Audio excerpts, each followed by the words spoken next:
Welcome to CSBJ Radio. CSBJ Radio is the premier online business talk radio show in the Southeast. CSBJ proactively connects, informs, and engages its listeners in all aspects of small business. Discover the entrepreneur in you with CSBJ Radio. Now, here's your host, Greg Wilson. Hello and welcome to another edition of CSBJ Radio. I'm your host, Greg Wilson, owner and publisher of Connection Small Business Journal. You can reach us online. Follow us online at www.connectionssbj.com. That is our website address. If you're looking to connect with us utilizing social media, as I often say, we utilize every aspect of social media, but by far the most popular social media platform that we have that I want to invite you to is our Facebook page. Our Facebook page is facebook.com/connectionssbj. Again, that's facebook.com/connectionssbj. We're broadcasting this particular podcast live. It's a beautiful Monday afternoon here, and actually I'm recording out of Birmingham, Alabama today. Tomorrow morning we'll be back in Columbus, Georgia, but right now we're recording this broadcast live here in Birmingham. We've been out today just connecting with different people. We are expanding Connection Small Business Journal outside of just the local area or our home base of Columbus, Georgia. So if you're following us, I thank you for it. I truly do.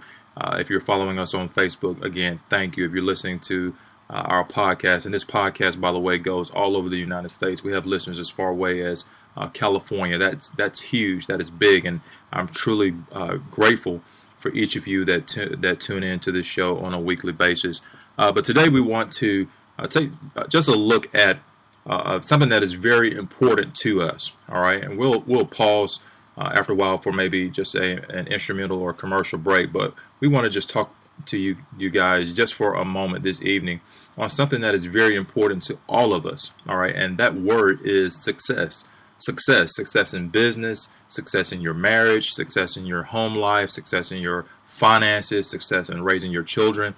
But today specifically, this is a business talk show, right? So we are specifically talking about measuring success in your business. And we want to take a look today at just some ways, if you will, that you and I can go about measuring success. One thing that I've learned down through the years is that data drives decisions. So data should drive every decision that we make. You know, if we have invested money in a particular advertising medium, if you will, all right, well, the data from that will let me know if I am advertising with the right or particular medium.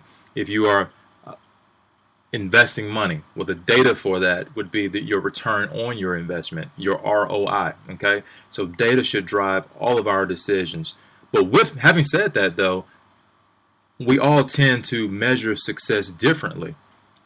You know, someone may measure success as, you know, $1 million in the bank, while yet another person might measure success as, you know, $2,000 in the bank. All right, so there are different ways that we all look at and measure success. But I just really want to talk to you today specifically maybe 5 ways that we can measure success in our business. 5 ways that we should measure success, you know, in our business. Now, once the business has launched, you've been out, you've been networking, you've made some money possibly, you've connected with a few people possibly. How in the world do we measure success? How do we know at the end of the day, at the end of the month, at the end of the year, the quarter, if our business is successful or not? All right. Now, time will only tell that. And that's why we called out those particular time frames. At the end of the day, that's a time frame. At the end of a month, that also is a time frame. At the end of a quarter, that in itself is a time frame. And a year, 5 years, 2 years, 5 years. All right, so those are time frames. So time will tell, yes, if your business is actually a success. But let's look at 5 ways that you and I want to encourage you maybe to write these down, jot these down. If you want to come back and replay this podcast, I encourage you to do so. The first way that we want to measure success, quite honestly, is probably not the way that you're thinking even before I say it, but I want to look at a growing customer base.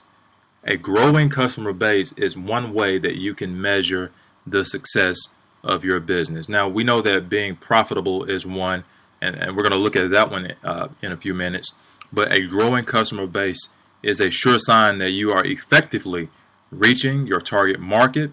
You are effectively reaching what your business or the market that your business is all about. All right, so the particular genre that your business is in, if you have a growing customer base, that is a surefire way or one definite way that you can actually utilize to measure your success. Now, without a vibrant customer base, your success, quite honestly, is going to be limited. It's going to be limited. Now, the long-term growth of your business, the long-term growth of your startup, the long-term growth of this idea, this great idea that you have, is going to be tied directly to your ability to not only reach your customer base, but to expand it to accommodate our and your long-term goals. All right? So there are different ways that we can go about doing that. There are different ways that you can actually go about increasing your customer base. Some of them are paid and some of them are not paid. Some of them are static and some of them are dynamic. For example, if you have a website, placing a call to action on your website can help you grow your customer base. All right, so a call to action, giving away an ebook or giving away this or that on your website, having that potential client, having that potential customer put in their email address is a way for you. It's a simple way, an inexpensive way, a cheap way, even if you will, for you to grow your customer base. Okay. Now, I want to make a segue into profitability because I believe that the growing customer base, yes, is growing. All right. Maybe you're reaching thousands of customers. All right. That's good on one hand, but the other hand is how much of that customer base is actually making a profit for your business. Now, profitability is one. It's actually the first thing that people think about. However, my way of thinking, my mode of thinking, I like to connect with people. I like to be connected with people. You're listening, if you will, to the Connections Small Business Journal talk show. All right, so connecting with people, yes, is good, but we have to flip the coin over and make sure that the people that we are connected with, the people that we are connected to, that growing customer base, actually is generating revenue for your business.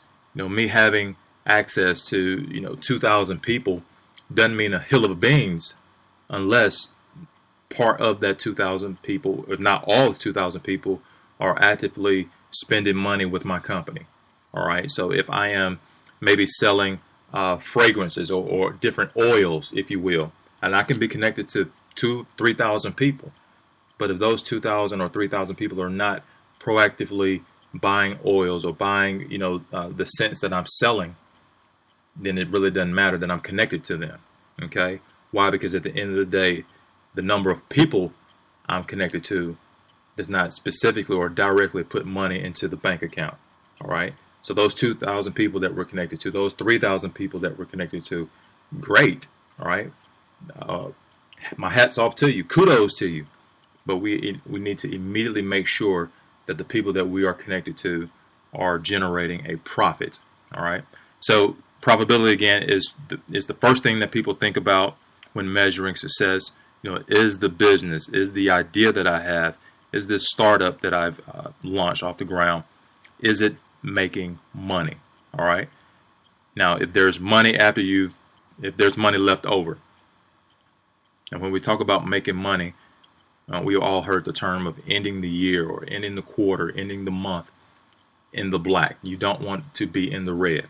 All right. So after you've paid your salary, after you've paid your employee salary, after the power company has been paid, after the marketing department, all these bills have been paid. If we can say that you have money left over after you've paid all of your monthly operating expenses and debt, then I will let you know that things are looking pretty good.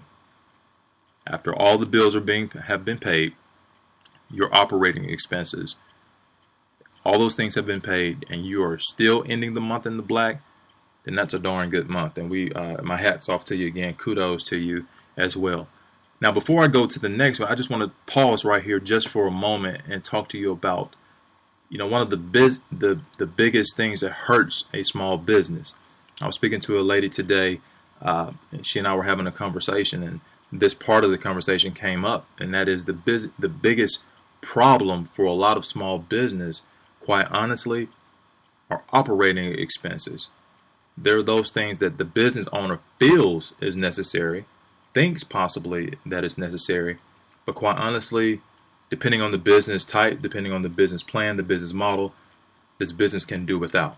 And maybe we'll record another podcast at another time about ways that we can cut overhead, keep overhead at a minimum, because month after month after month, if you have high operating expenses, all right, your overhead expenses are very high, then guess what? Month after month after month, your business is going to have to perform at a particular level to cover those operating expenses. Okay, so we want to keep our overhead costs low, keep them as low as possible, keep them down. If you can do without an office and maybe do possibly a mobile office, something like that, then do it. By all means, do it. If you have to meet customers at Starbucks or Iron Bank Coffee there in Columbus, Georgia, or wherever you're listening in at this afternoon, if we can do that, if we can keep the operating costs down, then it will add to that profitability, and we can then measure that success of our small business. So again, we've covered two things thus far: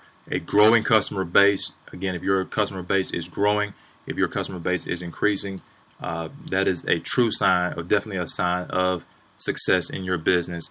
And definitely at the end of paying all of your operating expenses and you have money left over, all right, you can start a new month in the black as opposed to the red. You can end a quarter in the black as opposed to the red. If you can end a full fiscal year in the black as opposed to the red, then my friend, your business, you can measure success by that, and you're doing actually pretty good. Now we're going to do a total of 5 of these today, maybe 4 or 5, but let's take a look at another component that we can use to measure the success of your business. And quite honestly, this one is often overlooked. It's very important. It flows right in with profitability. As a matter of fact, if you're not doing this, then your business is not being profitable or is as profitable as it could be. So the third thing I want to talk to you about is customer satisfaction. Whoa, customer satisfaction. So your customers being satisfied with their product, your customers being satisfied with the service that you're providing is directly tied to it's directly tied to your business being successful or not. There's a direct correlation with that.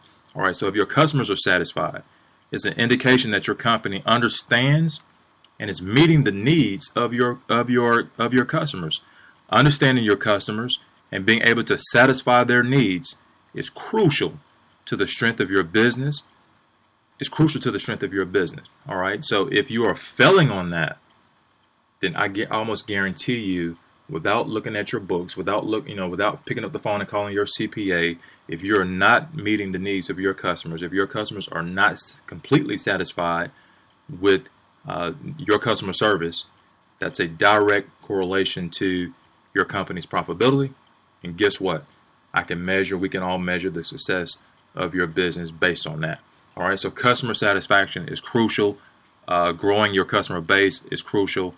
Having a profit also is crucial. And speaking of customer satisfaction, many times maybe we go out to eat, maybe we visit different restaurants, and I know I've done my share of that, down over the years. Rarely do I talk about great service. I mean, I have to be like blown off my feet. My socks need to be, blown off my ankles, for me to just go out my way and talk about great customer service. Why? Because you expect that when you walk into a retail establishment, you expect when you walk into a restaurant or a coffee shop to receive great customer satisfaction. But how many times we don't talk about the good service that we receive? We don't give kudos. We don't necessarily get on social media, and maybe even I can do a better job of that, of recognizing great customer satisfaction or great customer service. But boy, the flip side of that is when we don't.